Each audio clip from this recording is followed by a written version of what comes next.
आज कैसे, जैसे आप भारत के लिए बात करती हैं, आपको भारत माता की जय बोलने में तो कोई दिक्कत नहीं है? नहीं, भारत माता की जय में बोलने में क्या। अच्छा हाँ, ये चीज़ है कि people are made to believe that if you are saying Bharat Mata की जय, इफ़ यू आर सेइंग जय हिंद, आप शायद अपने दीन से दूर हो जाएंगे। अच्छा, ऐसा हाँ, है? जबकि आपका ये यहाँ के वो सेपरेटिस्ट आइडियोलॉजी का सोच, तो आप मतलब कैसे डिवीजन करेंगे लोगों के बीच में कि वो हिंदुस्तान से, आप कश्मीर से हो, तो ये डिवीजन वैसे होता था।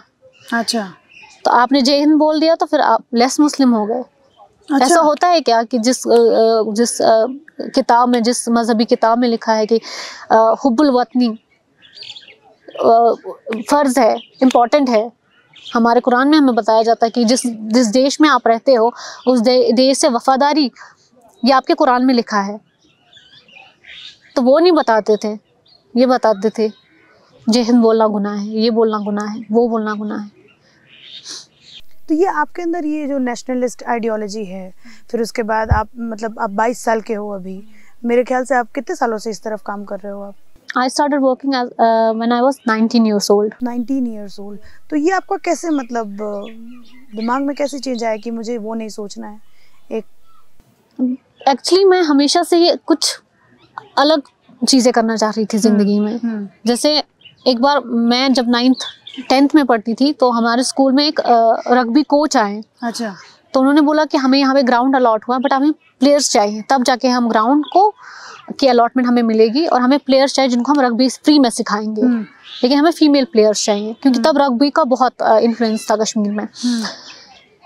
अच्छा, मैं जाना चाहती थी, बट मैं आसपास जब असेंबली में देखती हूँ तो कोई लड़की खड़ी नहीं हुई। अच्छा। जस्ट बिकॉज ऑफ दैट मैं नहीं जा पाई।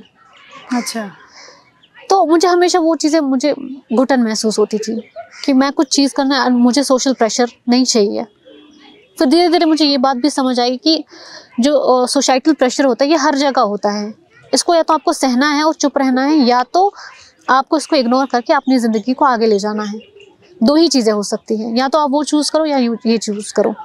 उसके बाद लॉकडाउन हुआ, कोविड हो गया, एंड कोविड के बाद हमारे स्कूल्स बंद हो गए। अच्छा, कोविड ने भी एक रियलाइजेशन स्टूडेंट्स को दिया। जो स्टूडेंट्स कहते थे स्कूल नहीं जाएंगे, कॉलेज नहीं जाएंगे, वो ये कहने लगे अब तो स्कूल खोल दो, अब तो कॉलेज खोल दो, अब हमें कॉलेज जाना है।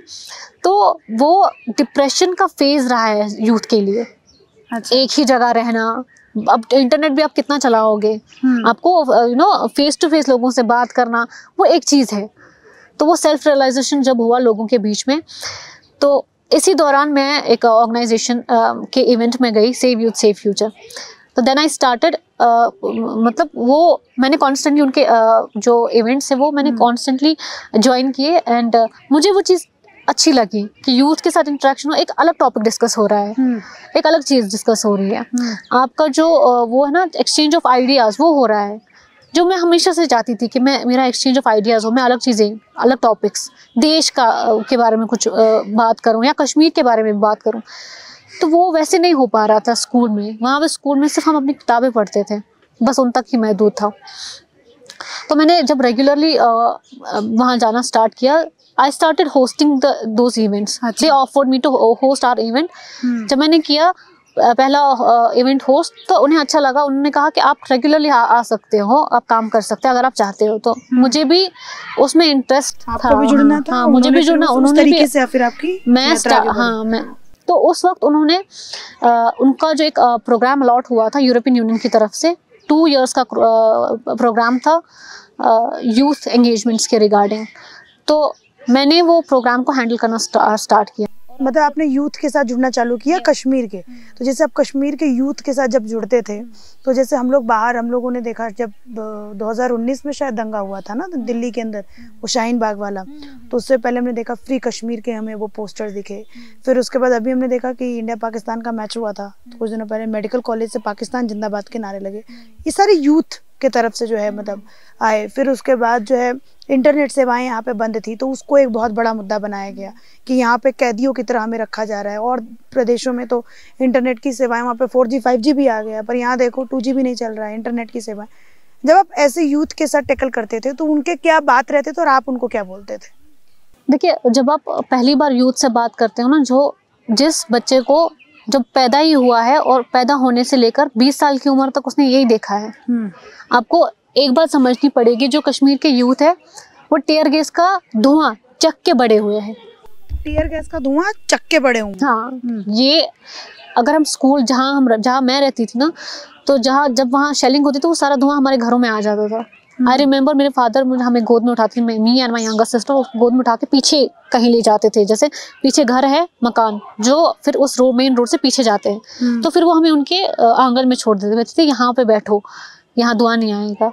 हमारी मम्मा पानी लेकर आते थे हमारी आंखों में डाल, क्योंकि छोटे छोटे थे ना। हाँ। तो अब इस बच्चे को आप अचानक से आओगे, वो सारा सिस्टम बंद हो जाएगा। अचानक से आओगे, उसको बताओगे कि ये हमें जो बताया जा रहा था अभी तक वो झूठ है। 20 साल से आप उसको एक ही चीज बता रहे हो, उसने तो उसे सच उसने तो उसी को एब्जॉर्ब कर लिया है ना। आपने उसको 20 साल तक एक ही झूठ बोला है और वो उसने सच मान लिया है। अब जब उसको सच बता रहे हो तो वो कैसे मानेगा आपका सच? तो वो रिफ्लेक्शन मुझे दिखता था लोगों में, और मुझे खुद भी तो रिफॉर्म होना था। मेरी भी अलग अलग विचार सोच थी, बट मेरा प्लस पॉइंट ये था कि I was open to learning, I was open to accept another narrative, that another side of the story. मुझे वो स्टोरी, मुझ में वो क्यूरियोसिटी थी कि मुझे वो दूसरा कॉइन का दूसरा साइड भी देखना है कि क्या चीज़ है जो मैंने देखा है और ये क्या चीज़ है। ये दोनों चीज़ों को मुझे खुद से देखना है, क्योंकि मैं किसी ने किताब लिखी है तो मैं उस किताब पे भरोसा नहीं कर सकती कि किसी इंसान ने लिखी, तो इंसान नहीं है ना, उसने अपने कन्वीनियंस बेस से लिखी है अपनी किताब। मैं बस उसी किताब के बेसिस पे पूरे चीज़ों को जज नहीं कर सकती। मैं अलग इंसान हूँ, मेरे पास अपना दिमाग है, मुझे अपना पर्सपेक्टिव चाहिए कि मैं क्या सोचती हूँ चीज़ों के बारे में। फिर यूथ के पास जाते थे फिर? तो हमारे उस प्रोग्राम में बहुत सारे सेशंस आते हैं, ब्रेनस्टॉर्मिंग सेशंस आते हैं, डिस्कशन आते हैं, सिविल सोसाइटी का डिस्कशन आता है। तो हमने ये जब प्रोग्राम्स किए तो मैं खुद भी इन प्रोग्राम्स को पढ़ती थी, समझती थी और फिर उनसे बात करती थी। मेरी बहुत सारी चीज़ें क्लियर होती थी, लेकिन उनको सिखाते सिखाते मैं खुद बहुत सारी चीज़ें सीख गई। वो क्या बोलते थे? जैसे मान लो अगर कोई वो बोलते थे कि नहीं, यहाँ तो हमारा इंटरनेट नहीं चलता, हमारे साथ तो इतना दुर्व्यवहार होता है, ये सब होता है, तो फिर आप क्या जवाब देते थे? जैसे कोई क्वेश्चन करता था कि हमारे इंटरनेट नहीं चल रहे हैं, तो मतलब हमेशा जब मैं प्रोग्राम तब तो चलते थे, मैं कहती थी आज आपके इंटरनेट चलते हैं? वो कहते थे हाँ चलते। मैंने बोला आज कोई ऐसा इंसिडेंट हुआ है, कहीं पथराव हुआ है? बोला नहीं। मैंने बोला तो हमारा इंटरनेट भी चल रहा है, हम वायलेंस करेंगे खुद ही। अब मैं उनको बोलती थी कि अब हम अपने घर में बैठे हैं और हम अचानक से उठ के अपने घर के शीशे तोड़ देते हैं। मैं उसको पूछती थी कि आप बताओ आपकी मम्मा आपके साथ क्या करेंगी? उन्होंने आपको पैदा किया है, लेकिन आप अपने घर के शीशे तोड़ रहे हैं बिना वजह, बताओ वो क्या करेंगे आपके साथ? वो तो बहुत चप्पल से मारेंगे। अच्छा। मैं बोलती थी यही होता है, ये हमारी सोसाइटी नहीं, हमारा घर है। हम अपने घर में तोड़ फोड़ कर रहे हैं, हम तोड़ रहे हैं कोई बिल्डिंग स्कूल की जिसमें हमारे सोसाइटी के बच्चे जाते पढ़ने, उनका नुकसान, हमारा खुद का नुकसान। तो हम लोग कर क्यों रहे हैं ये सब? पहले हमें ये तो पता चलना चाहिए। तो वो ऐसा नहीं कहते थे कि नहीं हमें कुछ नहीं समझना? ये बहुत सारे बच्चे ऐसे भी कहते थे कि नहीं हमें नहीं समझना, बट सेशंस जब कंटिन्यू रहते थे फिर वो कहते थे कि नहीं, पुलिस वालों ने बहुत सारे लोगों को PSA लगाया है, बहुत सारे जेल में बंद है। मैं बोल चलिए रिकॉर्ड देख लेते हैं, कौन बंद है कौन नहीं बंद है। तो हमने एक वो होता ना कि जहाँ हम प्रोग्राम करते हैं वहाँ के जो कंसर्न्ड ऑफिशियल्स हैं उनको भी हम प्रोग्राम में बुलाते थे। हम उनको रिक्वेस्ट करने जाते थे, सर आप आइए इस प्रोग्राम में, यूथ प्रोग्राम है, आप भी आइए, बच्चों के जहन में कुछ बातें हैं, आपसे वो बात करेंगे तो चीज़ें क्लियर होंगी। रिकंसिलेशन बहुत ज़रूरी है, नहीं तो उनके दिल में ये चीज़ें हमेशा रहेंगी कि वो हमसे नफरत करता है, हम उससे नफरत करते हैं। ये चीज़ ऐसे नहीं बदल सकती। तो वो आ जाते थे, उनकी तरफ से हमेशा सपोर्ट रहता, तो वो आते थे, तो वो डाउट्स क्लियर करते थे। वो पूछते थे सर आप बताए एक बार ऐसे हुआ, वो उनकी बातों का बैठते थे, सुनते थे, बोलते थे प्रॉब्लम जो है हमें आके बताओ। हम यहाँ कोई सत्यवादी नहीं बैठे, हम पब्लिक सर्वेंट्स है। पब्लिक सर्वेंट होता है हम आपको सर्व करने के लिए बैठे हैं। आपको प्रॉब्लम है आप आ जाओ, आपके सोसाइटी में ड्रग्स का प्रॉब्लम है, आप हमारे पास आओ, अगर हम कार्रवाई नहीं करेंगे तो आप जाओ सोशल मीडिया पे, आप हमारे खिलाफ बयान दो। तो मतलब ऐसे से करके आप लोगों ने यूथ को जो है जोड़ा है। बहुत मेहनत लगी है, बहुत मेहनत, सच में बहुत साल लगे होंगे। अब मुझे एक और बात बताओ, जैसे हमें बाहर ये बताया जाता है, ऐसे ही मैं ये रिपोर्टर्स की जो बात करें कि आर्मी बहुत ज़्यादा जो है वो मतलब लोगों पे प्रताड़ना करती है कश्मीरियों पे, आप बताओ। ऐसा भी देखिए, जब 2019 की बात हो या जब भी प्रोटेस्ट की बात हो, उस वक्त लॉ एंड ऑर्डर को मेंटेन करने के लिए पुलिस आती है या सिक्योरिटी फोर्सेस आएंगे, तो उनका वो काम होता है कि उस वायलेंस को शांत करना। अब देखिए, अब मैं नॉर्मल डेज की बात कर रही हूँ। अब आप यहाँ आई, कहाँ से आई आप? लाल चौक से यहाँ तक आई। आपने देखे होंगे सड़क पे बहुत सारे ड्यूटी पे होंगे, वहां से कितने सारे लोग चलते होंगे। पहली बात, उनका लेन देन ही नहीं कोई, वो सुबह से खड़े हैं 24 घंटे वहीं पे, शाम को कोई और आएगा, उनको फारिग करेगा, अपनी ड्यूटी पे लग जाएगा। तो उनका तो लोगों के साथ कुछ है ही नहीं वैसा। और यहाँ पे जब प्रोग्राम्स की बात आती है ना, तो अगर हम देखें पुलिस को देखते हैं या सिक्योरिटी फोर्सेस को देखते हैं, तो ये आते हैं डिफेंस में कि ये डिफेंस देखते हैं। लेकिन कश्मीर में इन्होंने भी सोशल वर्क्स में इन्वॉल्वमेंट दिखाया है। डिफेंस, हाँ, जैसे कोई ड्रग्स के खिलाफ कोई इनिशिएटिव है तो पुलिस ने उसमें अपना कोऑपरेशन दिखाया है, बच्चों को सपोर्ट किया है, उनके साथ ड्रग रैली में निकले हैं उसके खिलाफ। या सिक्योरिटी फोर्सेस होंगे, उन्होंने कोई प्रोग्राम्स इनिशिएट किए हैं, उन्होंने आर्टिस्ट को बुला के उनको सपोर्ट किया है, उनको अपलिफ्ट किया है। तो ये जो आपने स्टेटमेंट बोले ना, ये उन लोगों, ये सेपरेटिस्ट आइडियोलॉजी से ज़्यादा आते हैं। क्योंकि यहाँ का पॉलिटिशियन भी आपको बोलेगा, उसको भी सिक्योरिटी कवर हो चाहिए होता, तो यही सिक्योरिटी फोर्सेस और यही पुलिस उनको सिक्योरिटी कवर देते हैं। भारत जोड़ो यात्रा, वो यही लोग थे जो जिन्होंने उनको सिक्योरिटी कवर दिया, तब जाके साउथ कश्मीर से आके यहाँ तक पहुँचे और फ्रीली आए। तो क्या आज का यूथ ये सब चीज़ों को एक्सेप्ट कर रहा है? कश्मीर का एक्सेप्ट कर रहा है, रियलाइज भी कर रहा है। आज उसको आप बोलो उठो चलो, आप ऐसे जाओ और मतलब जैसे आप कश्मीरी ही हो, ठीक है, अब उनको बोल चलो हमें पथराव करना है, ये तो हाँ आप लोग सब भूल गए, हम लोग तो पहले पथराव करते थे, वो उठा के आपको ही पुलिस के हवाले कर देगा। ये सीन है। हाँ, बोलेगा ये यहाँ पे पथराव करने आए हैं, इसको बंद करो पहले।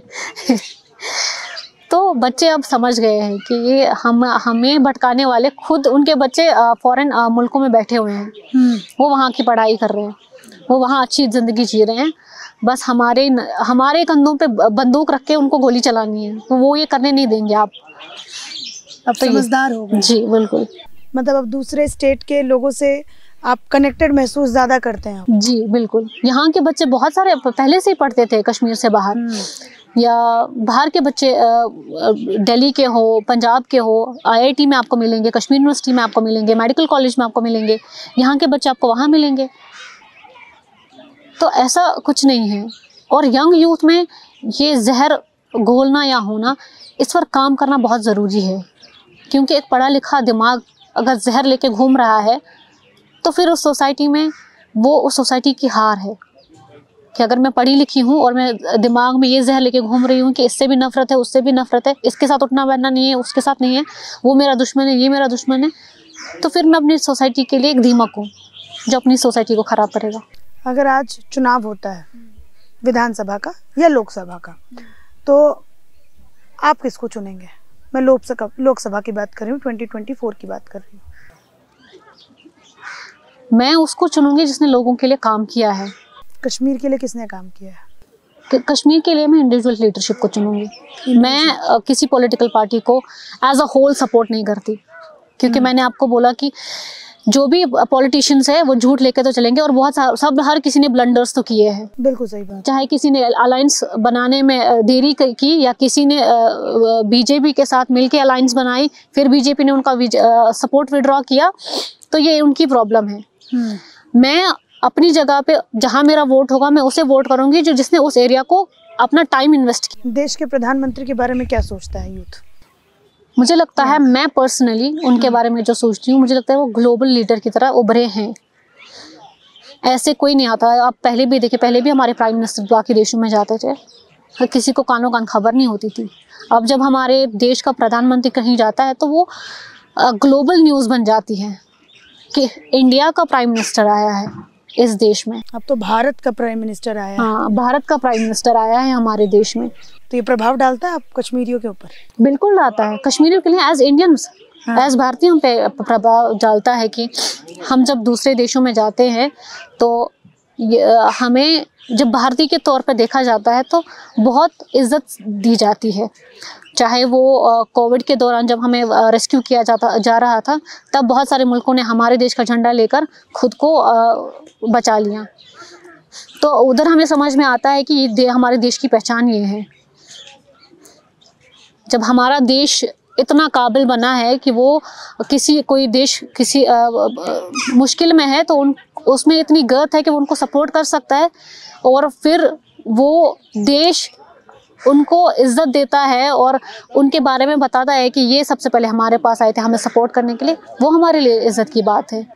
जब हमारे देश के लोग कहीं फंस जाते हैं किसी दूसरी कंट्री में, किसी कॉन्फ्लिक्ट में, जब हमारा देश हमारे अपने लोगों को वहाँ से रेस्क्यू करके लाता है और बाकी देशों के लोग हमारे देश के झंडे के नीचे निकल जाते हैं अपने आप को बचाने के लिए, क्योंकि उनके देश का झंडा काम नहीं आता, तब हमें गर्व महसूस होता है कि ये हमारी पहचान है। तो क्या 24 में वापस से देश के इसी नेतृत्व को आप लोग चुनना चाहेंगे कि बदलना चाहेंगे? मैं कश्मीर के पर्सपेक्टिव से बताऊंगी कि विद इन द कश्मीर, अगर विद इन द कश्मीर में की बात कर रही हूँ, विद इन द कश्मीर हम इंडिविजुअल, मैं पर्सनली इंडिविजुअल लीडरशिप को चुनूंगी जिसने काम किया होगा। काम किसने किया है? काम तो बहुत लोगों ने किया है। वो रीजनल पॉलिटिक्स से भी बिलोंग करते होंगे, वो इंडिविजुअल भी होंगे, आम आज़ाद उम्मीदवार। पहले मैं चलो दो चीज़ का एक लेती हूँ। एक मैं देश के उसमें जाती हूँ, क्योंकि एक होता है कि सेंटर काम करने वाला, ठीक, तो उसमें आप कुछ जैसे कि अभी आ रहा है कि एक सेंटर में काम करने वाला जिन्होंने ठोस कदम उठाए, उन्होंने कश्मीर की नवियत बदली। चाहे वो उन्होंने फिर आर्टिकल 370 को हटाकर दिखाया कि यहाँ कोई खून खराबा नहीं होगा, तो ये आपको पसंद है? बिल्कुल। लेकिन विद इन द कश्मीर आप जब बात करती हैं ना, तो यहाँ पे आपको समझना है 4 साल से कोई पॉलिटिकल सेटअप नहीं रहा, तो फिर यहाँ काम किसने किया? कश्मीर वो उस लीडरशिप को आप मतलब पसंद नहीं कर रही क्योंकि वो लोगों के साथ नहीं जुड़े हैं। बिल्कुल। यहाँ देखिए, यहाँ 4 साल से कोई पॉलिटिकल सेटअप नहीं है, तो फिर आपका काम क्या था? यहाँ आपकी पॉलिटिकल पार्टी के वर्कर्स का यहाँ क्या काम था? लोगों के साथ जुड़ना, एक्सेप्टेंस जनरेट करना, उनको बताना कि अगर नेशनल पॉलिटिकल पार्टी भी कश्मीर में आती है तो वो भी कश्मीर के लिए उतना ही काम करेंगे। स्टेट पे ज्यादा भरोसा जो है आज भी कश्मीरियों का है, स्टेट लीडरशिप पे। यस है। मुझे आप अगर चुनाव की बात करते हैं तो मुझे लगता है यही रीजनल पॉलिटिशियंस फिर से जीतेंगे। और क्या फिर से जीतेंगे तो फिर क्या ऐसा नहीं हो सकता कि वापस से वही पुराना हाल हो? देखिए, अब तो उन पर डिपेंड करता है कि अगर वो अपना ये भ्रष्टाचार और अपना ये दोगलापन छोड़े और कश्मीर के लोगों को, अगर उनको ये फिर से समझ में नहीं आया है कि पावरलेस होने के बाद उनकी क्या हालत हुई है, अगर वो ये बात नहीं समझते और फिर से वही दोगलापन शुरू कर देते हैं, तो उनको कश्मीर के लोग ही यहाँ से घसीट के निकालेंगे। लेकिन मौका एक बार और देंगे? मुझे लगता है कश्मीर के लोग उन्हें देंगे मौका, क्योंकि इलेक्शंस में ये एक स्पेसिफिक एरिया का इलेक्शन नहीं होता है, पूरे कश्मीर का इलेक्शन होता है, और वहाँ डीपली रूटेड कौन है वो देखना बहुत ज़रूरी है। और ये जो अब करंट गवर्नमेंट है, क्या ये डीपली रूटेड है वहाँ पे? क्या उन्होंने लोगों का भरोसा जीता है? इस पे सबसे ज़्यादा जो है वो डिपेंड करता है। इस पे डिपेंड करता है कि किसने ज़्यादा भरोसा जीता है, किसने लोगों को ये यकीन दिलाया है कि हम आपके लिए काम करेंगे, उस पे ज़्यादा डिपेंड करता है। कितने मिनट की हमारी पूरी बातचीत हो गई? 40 मिनट की हमारी जो है वो बात हुई है अनिका से, और बहुत ही मेजर टॉपिक्स पे हमारी बात हुई है। फिर चाहे वो बच्चों का भविष्य को लेकर के हो, यूथ को लेकर के हो, स्टेट पॉलिटिक्स को लेकर के हो, सेंट्रल पॉलिटिक्स को लेकर के हो, कश्मीर के डेवलपमेंट पे बात रह गई है। तो डेवलपमेंट पे बताइए, क्या कुछ आपके कश्मीर में डेवलपमेंट हो रहा है? देखिए, डेवलपमेंट की जो बात आती है, सिंपल, शॉर्ट एंड सिंपल में यहाँ के मेजर चीज़ों के बारे में, अगर हम एजुकेशन सेटअप की बात करेंगे, यहाँ के ब्यूटिफिकेशन और रेनोवेशन की बात करेंगे, या यहाँ के हेल्थ सेक्टर की बात करें, तीनों चीज़ें अपग्रेड हुई हैं, वो आप खुद भी देख सकते हैं। कितने स्मार्ट सिटी प्रोजेक्ट्स लाइनअप थे, सब ऑलमोस्ट कंप्लीट हुए हैं और कंप्लीट हो भी रहे हैं, या एजुकेशन में अपग्रेडेशन आया है और मेडिकल कॉलेजेस और बाकी कॉलेजेस आए हैं, स्कॉलरशिप बच्चों को मिल रही है। हेल्थ सेक्टर में गोल्डन कार्ड सबसे बड़ी आपको चीज़ मिली है, वो आपको कोई भी अगर आप किसी भी गांव में जाएंगे, फॉर फ्लंग एरिया में, वहाँ भी आपको इंसान बोलेगा कि हमें गोल्डन कार्ड से जो है फ़ायदा मिलता है। और अब ऐसा हुआ है, करप्शन फ्री हुआ है, ट्रांसपेरेंसी आई है। ट्रांसपेरेंसी आई है आफ्टर 370? बिल्कुल आई है। क्योंकि आप सब कुछ ऑनलाइन है। अभी रिसेंटली एक वीक का प्रोग्राम चला है कश्मीर में स्मार्ट सिटी में, जिसमें लोगों को डिजिटल प्लेटफॉर्म्स के बारे में बताया है, क्योंकि अब सब कुछ डिजिटली अपग्रेड होगा। अब आप कोई चोरी नहीं कर सकते, सब कुछ ऑनलाइन। इंटरनेट चलता है बढ़िया कश्मीर में? 5G चलता है, क्या बात करती हैं आप? अब तो दिक्कत नहीं है आप लोगों को? बिल्कुल दिक्कत नहीं है, बिल्कुल नहीं, बिल्कुल इंटरनेट नहीं चलता, 5G बढ़िया चल रहा है। कौन सा फोन है आपके पास? मेरे पास Redmi 5G चलता है मेरे फोन में। 5G चलता है। तो ये उन लोगों को जवाब है जो कहते हैं कि कश्मीर को जेल बना दिया गया है, यहाँ के यूथ को बर्बाद कर दिया गया है। तो शायद मेरी जो इनसे बातचीत है वो लोग ध्यान से सुने और समझें कि किस तरीके से बदलते कश्मीर की जो तस्वीर है वो हमें अनिका नाज़ीर ने जो है वो बताई और बहुत स्पष्ट तरीके से जो है वो हमारे साथ बातचीत की है। आखिरी कुछ लाइन बोलना चाहते हो हमारे दर्शकों को जो आपको देख रहे हैं? हाँ, मैं ये कहना चाहती हूँ कि जो ये टर्मोइल 30 सालों से रहा है कश्मीर में, इसमें विद इन द कंट्री भी इनसिक्योरिटीज़ पैदा हुई है कश्मीरी लोगों के बीच में और रेस्ट ऑफ द इंडिया में। तो आपने बहुत सारी न्यूज़ ऐसी देखी, हम भी कश्मीर में देखते हैं कि कुछ स्टूडेंट्स कश्मीर के जो दूसरी यूनिवर्सिटीज़ में पढ़ते थे रेस्ट ऑफ द इंडिया में, या वहाँ के बच्चे यहाँ पढ़ते हैं, तो कुछ मतभेद हुआ है, उनके बीच में कुछ लड़ाई हुई है। तो एज अ यूथ हमें हमेशा कोशिश करनी चाहिए कि हम बैठकर बात करें। अगर हम 2 लोग इस बेंच पर बात कर रहे हैं, इनके बहुत सारे इख्तलाफात हो सकते हैं मेरी आइडियोलॉजी से, मुझे बहुत सारे इख्तलाफात हो सकते हैं इनकी आइडियोलॉजी से, लेकिन जब हम इस बेंच से उठें तो हम भारतीय होकर उठें और इस इख्तलाफ को हम पीछे छोड़ के इस देश को आगे ले जाने के बारे में सोचें।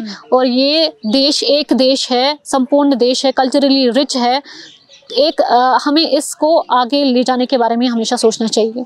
आखिरी मेरी पॉइंट रह गया था कि जैसे आपने मुझे ऑफ कैमरा बताया था कि जैसे इंडिया, भारत, कश्मीर और पाकिस्तान, ये 3 चीजें जो है वो यहाँ के यूथ में कंफ्यूजन रहता था, थोड़ा सा आइडेंटिटी क्राइसिस। हाँ, आइडेंटिटी वही मैंने आपको कहा ना कि सेंस ऑफ इररिलेवेंस आपको दिया गया था कि वोटिंग है तो मुझे तो कुछ नहीं लेना देना।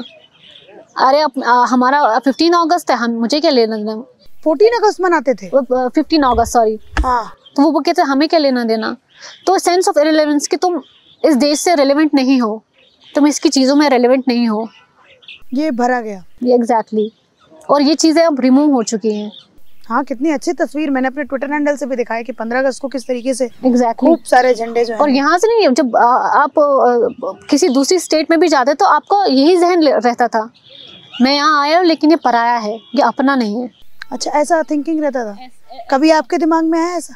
नहीं, मेरे दिमाग में। सच बताइए। मेरे दिमाग में ऐसा, मैं जब ये सब चीजें सोचती हूँ, मेरा ऐसा है ना कि मेरे पेरेंट्स ने हमें हमेशा उस वायलेंस से दूर रखा। अच्छा, तो मैं, आपके आसपास के फ्रेंड्स करते थे ये सब? I was thrashed in my college for having pro Indian thoughts. तो अच्छा। मुझे बहुत वहाँ पे टॉर्चर किया गया, बट मैंने उनकी बात कभी गौर से नहीं सुनी और मैंने उसको दिल से नहीं लगाया। मतलब ये बोलते थे कि आप प्रो इंडियन थॉट्स है आपके अंदर, तो आपको इसलिए हम टॉर्चर करेंगे। और टॉर्चर के रूप में क्या कुछ करते थे? होता ना कि आपको कॉर्नर कर देते हैं। ये बच्चों की तरफ से होता था कि टीचर्स की तरफ से? बच्चों की तरफ से। इट वाज लाइक कि मैं पहली बार एक ऐसे कॉलेज में गई थी जहाँ पे लड़के नहीं थे, जो कोएड नहीं था। अच्छा। सिर्फ लड़कियां थी। और ऐसा था कि हम क्लास में 100 गर्ल्स थी, 99 were against me and I was only 1। Oh my god. But then later कुछ वक्त गुजरने के बाद जब मैंने अपने काम पे फोकस रखा, मैंने कहा आपको मेरी आइडियोलॉजी से प्रॉब्लम है, आप दूर रहिए मुझसे। लेकिन आप ऐसा क्यों कर रहे हैं कि आप मेरे ऊपर अटैक कर रही हैं? मैं, आपकी आइडियोलॉजी मुझसे डिफरेंट है। मैंने तो आपको कुछ नहीं बोला, गाली नहीं दी। गाली भी देते थे? बिल्कुल। बहुत वो एक ट्रॉमेटिक फेज रहा है मेरे लिए, बट मैं उससे बाहर निकली और वो चीज़ मुझे अभी भी याद है। उस चीज़ को मैं अभी भी भूल नहीं पा रही हूँ। वो अभी भी। कितने साल हुआ आपके साथ ऐसा? Constantly 2 years। मैंने बीच में कॉलेज जाना भी छोड़ दिया था। मैं नहीं जाती थी कॉलेज क्योंकि मैं वहाँ पे बहुत क्या बोलते थे? ऑकवर्ड फील करती थी। क्या बोलते थे आपको? हिंदुस्तान के दलाल है, ये तो ऐसी है, ये तो वैसी है। आज फक्र होता है हिंदुस्तान के दलाल होने में? मुझे तब भी फक्र होता था।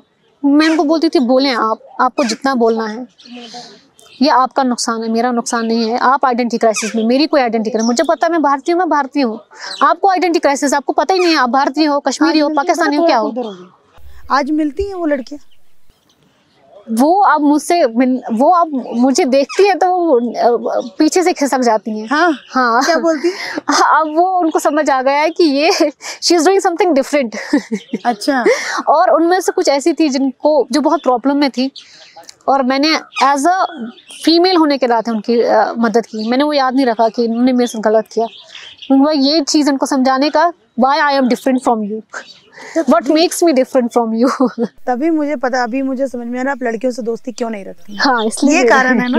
अब लड़कियों से दोस्ती नहीं करती हूँ इस वजह से, क्योंकि इंसान में, मैंने आपको बोला ना कि आपकी बहुत सारी बातें ऐसी जो मुझे पसंद नहीं होंगी, बट इसका मतलब ये नहीं कि मैं आपके बाल नोचूंगी और आप मेरे बाल नोचेंगे। जब हम इस बेंच से उठे तो एक अच्छे नोट पे उठे। अच्छे नोट पे जी बिल्कुल। तो आपने देखा कि एक कश्मीरी यूथ से मैंने बात की और दिल खोल करके बात किया, हर मुद्दे पे मैंने बात किया कि जैसे ये कॉलेज में गई तो इनको डिस्क्रिमिनेशन का भी जो इनको शिकार होना पड़ा। इनको 99 एक तरफ और ये अकेली एक तरफ, और उस जंग को लड़ करके जीत करके आज जो है अनिका यहाँ बैठी हैं हमारे साथ, और गर्व से भारतीय होने पर इनको गर्व है और भारत की बात कर रही हैं। तो मैं आशा करूँगी कि आप सभी को हमारी ये जो बातचीत थी थोड़ी लंबी हो सकती है, लेकिन समझने का प्रयास कीजिएगा। आप इस इंटरव्यू को देख करके असली कश्मीर को समझ सकते हैं, यहाँ के यूथ से जो मैंने बातचीत की है उसको समझ सकते हैं। और मैं आपको एक इन्फॉर्मेशन बता दूँ कि हम लोग अब पूरे कश्मीर का दौरा करने वाले हैं। तो धन्यवाद।